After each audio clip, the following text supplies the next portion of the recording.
महमूद साहब, ब्रेक से पहले हम बात कर रहे थे कि क्या JUI और तहरीक इंसाफ के इत्तेहाद के कितने % चांसेस हैं, तो यहाँ पर तो अभी तक ये सोच नहीं पाई जा रही है कि इनकी टीम आपके पास आ रही है किसी मीटिंग वगैरह के लिए। आपके पास क्या है सर? देखिए, मैं एक चीज़ कर लेता हूँ जो मेरे लिहाज से बहुत इंपॉर्टेंट बात है। अभी हम पहले सेगमेंट में आप बात कर रहे थे, सवाल ये होता है कि जब अभी ये जो इसका इम्पैक्ट आएगा, ये खाली ये इसका नहीं है। जब किसान अपने फसल बेच नहीं पाएगा प्रॉफिट में, वो अगली फसल के साथ क्या करेगा? तो ये एक विश्व साइकिल में चला गया। हम ऑलरेडी IMF से ले रहे हैं, उससे 3 गुना 4 गुना अगले 1 साल तक ही होगा। लेकिन एक दूसरा सवाल उठता है, हमने ये यूक्रेन से क्यों लिया है?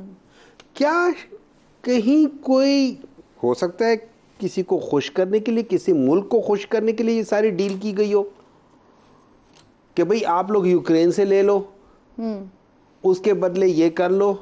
क्या सवाल मैं उठा सकता हूँ, मेरे दिमाग में आता है, क्या ये कोई लंदन प्लान का हिस्सा तो नहीं था कि जिस बेसिस पे लंदन प्लान हुआ है उसके पीछे? सर सिर्फ यूक्रेन नहीं है, 5-6 ममालिक हैं इसमें, लेकिन इसमें सबसे ज्यादा तो वही है ना। ठीक है ना? तो अब उस लिहाज से अच्छा ये याद रखें, ये वो वाली भी हो जाता है कि जो दरमियान में ऑलरेडी कहीं ख़राब होने का ख़तरा हो रहा होता है, तो आप कहते हैं चलो यार इसको जल्दी जल्दी निकाल लो।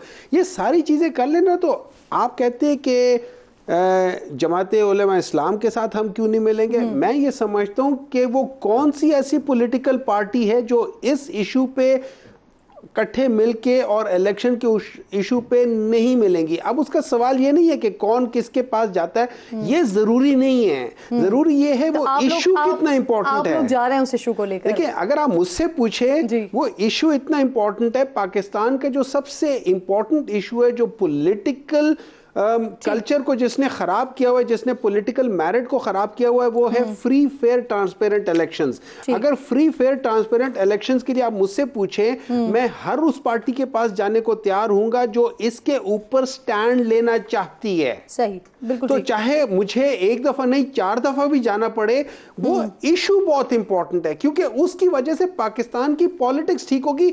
ये जो है ना, ये चार्टर ऑफ डेमोक्रेसी से नहीं ठीक होगी। चार्टर ऑफ डेमोक्रेसी ये कि ये 2 ग्लास है, चलो एक तुम ले लो एक मैं ले लूं। बिल्कुल ठीक, आपका पॉइंट आ गया। लेकिन जो इशू है ना, वो इससे बहुत बढ़कर है। बिल्कुल ठीक, बिल्कुल ठीक। अफरान साहब जरा ये फरमाइएगा, सर नून लीग में क्या चल रहा है इस वक्त? सदर साहब जो हैं वो सदारत आपकी पार्टी की शहबाज शरीफ साहब के पास ही रहेगी या नवाज शरीफ की पार्टी के सदर होंगे? क्योंकि राना सनाउल्लाह साहब को ये कहते हुए सुना हमने कि वो गुजारिश करें नवाज शरीफ साहब से कि वो पार्टी सदारत ले लें। एहसन इकबाल साहब कहते हैं कि क्योंकि हुकूमती मामलात को टैकल करने के लिए, देखने के लिए, पार्टी को स्ट्रेंथन रखने के लिए ज़रूरी है कि शहबाज शरीफ साहब के पास ही पार्टी की सदारत रहे। तो नवाज शरीफ साहब, शहबाज शरीफ साहब, क्या हो रहा है आपकी पार्टी में? देखें, मेरा ख्याल है कि 11 मई को इंशाल्लाह पाकिस्तान मुस्लिम लीग नून के सदर जो है वो मियां मोहम्मद नवाज शरीफ साहब जनरल काउंसिल के वोट से इलेक्ट हो जाएंगे। ठीक। उसके ऊपर पंजाब की सिफारिश ऑलरेडी मौजूद भी है। पूरे पंजाब की हमारी जो मुस्लिम लीग नून का चैप्टर है उसने सिफारिश की हुई है। तो इंशाल्लाह इसी तरह ही हम देख रहे हैं। जो इन्होंने चार्टर डेमोक्रेसी की बात की कि 2 ग्लास है 1 ग्लास, अब ये फिर बदकिस्मती है कि अगर आप उस डॉक्यूमेंट को पढ़े बगैर, पहले आप कहते थे चार्टर डकैती है, फिर अब आप अगर आप उस डॉक्यूमेंट को पढ़ लें तो शायद आपको समझ में आए कि उसमें क्या एक्चुअली कितने फायदे और कितनी सारी चीज़ें इस मुल्क में हो चुकी हैं। मैंने क्विकली आपसे कुछ मजीद सवाल भी पूछने। फैज़ाबाद धरना इंक्वायरी कमीशन, इसकी रिपोर्ट सुप्रीम कोर्ट में जमा हो गई है और रिपोर्ट में किसी शख्स को या किसी इदारे को जिम्मेदार नहीं ठहराया गया है। तो सर क्या हुकूमत मुस्लिम लीग नून जनरल फैज़ को क्लीन चिट देने पर राज़ी है? देखिए, ये इसके ऊपर ख्वाजा आसिफ साहब का बयान मौजूद है कि वो इस पे मुतमईन नहीं है जिस तरह इंक्वायरी की गई है। और अगर इंक्वायरी का रिज़ल्ट ये है कि किसी के सर पे कुछ आया ही नहीं है, तो फिर तो वो इंक्वायरी वैसी ही मेरे नज़दीक को इतनी ऑथेंटिक नहीं है, क्योंकि इसका मतलब ये है कि आप putting it under the carpet वाला मामला है।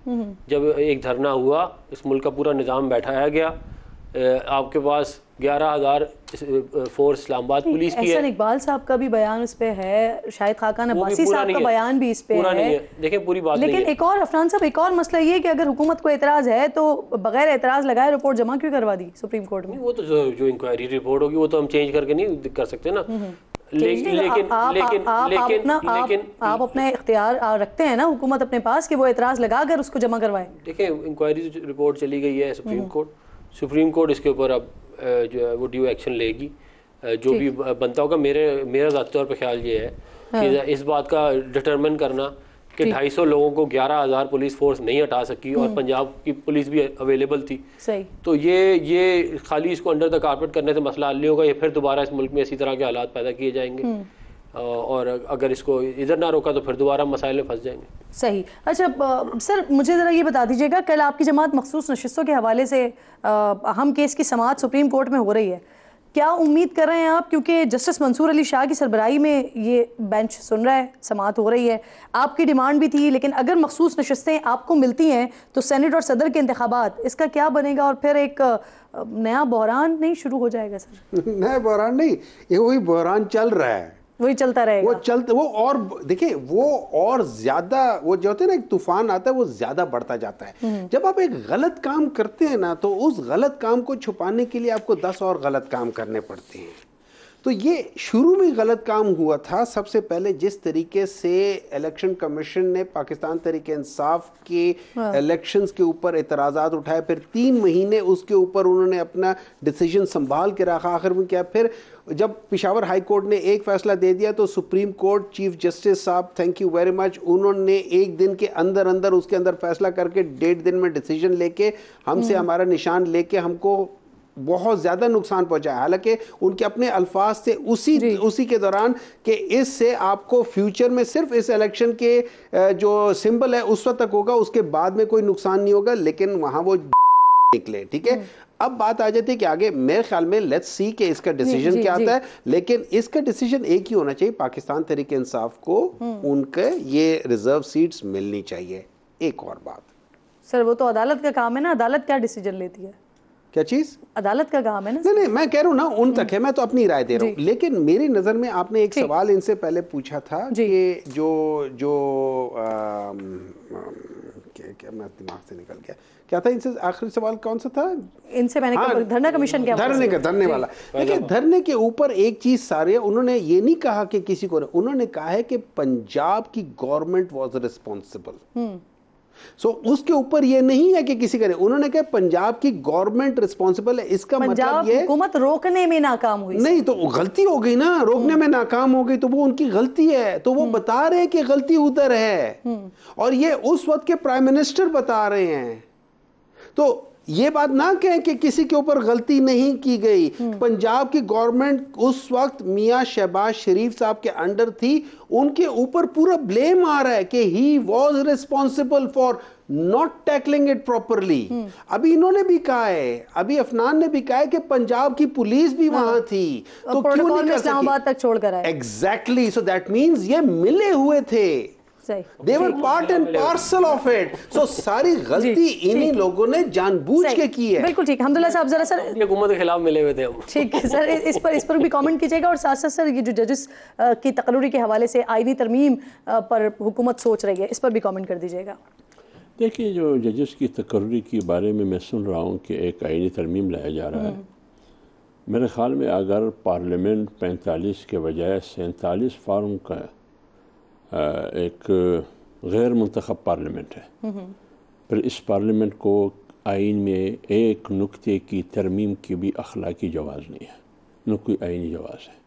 लिहाजा जमीयत उलमा इस्लाम इसको एक्सेप्ट नहीं करेगी, कबूल करेगी। बगैर सुन्नी इत्तेहाद काउंसिल के, पीटीआई के, बगैर जेयूआई के ये पास ही नहीं हो सकता। ये मेरी ज़ाती राय है, शायद पार्टी का भी। तो सर आप लोग फिर सपोर्ट करेंगे या हाथ उठा लेंगे? देखिए, हमने ये सुना है कि इसमें एक्सटेंशन हो सकता है सेनेट से इसमें एक्सटेंशन वाला मामला और है और तकर्री वाला मामला और है, उसमें तरमीम नंबर्स में, नेशनल असेंबली में सर 2/3 अक्सरियत है, लेकिन सेनेट में मसला होगा ना। सेनेट में भी देखिए, पाकिस्तान तहरीक इंसाफ को अगर हमारे वो मिल जाते हैं वापस हमें रिजर्व सीट्स, तो हम 30 के करीब 31 पे चले जाते हैं। जेयूआई के साथ मिला के प्रॉब्ली 33 पे चले जाएंगे। तो नेशनल असेंबली से भी अक्सरियत खो बैठेंगे ना, अगर आपको नशिस्तें वापस मिलती हैं। हाँ। सेनेट में भी, असेंबली में भी, तो फिर तो वो फिर हो जाती है, लेकिन अदरवाइज अगर नहीं होती तो ये लोग they can easily pass. Senate में भी अगर आज के दिन में इस लिहाज से दे कैन इजीली पास। ठीक सर, आप अपनी बात तो बनते हैं ना हमारे टोटल, अगर आप जेयूआई को ना भी मिलाएं तो आप लोग इजीली कर लेंगे सेनेट में भी और असेंबली में भी। ठीक सर, आप नहीं, पहले ये देखेंगे कि वो किस किस्म की तरामीम ले रहा है,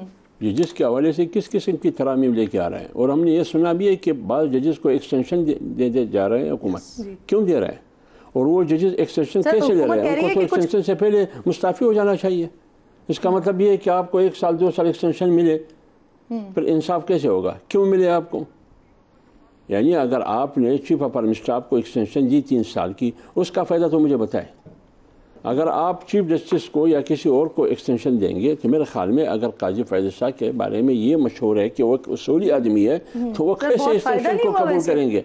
कैसे एक्सटेंशन कबूल करेंगे? हमने जनरल बाजवा साहब की एक्सटेंशन की मुखालफत की जाए, हाँ हमने मुखालफत की, हमने उसको वोट नहीं किया। ठीक ठीक। आपको नुकसान नहीं हुआ? नहीं, क्या नुकसान हुआ? फ़ायदा हुआ? उसूली तौर पर हम अपने मौक़िफ़ पे रहे, हमें क्या नुकसान हुआ? सही, बहुत बहुत शुक्रिया आपका।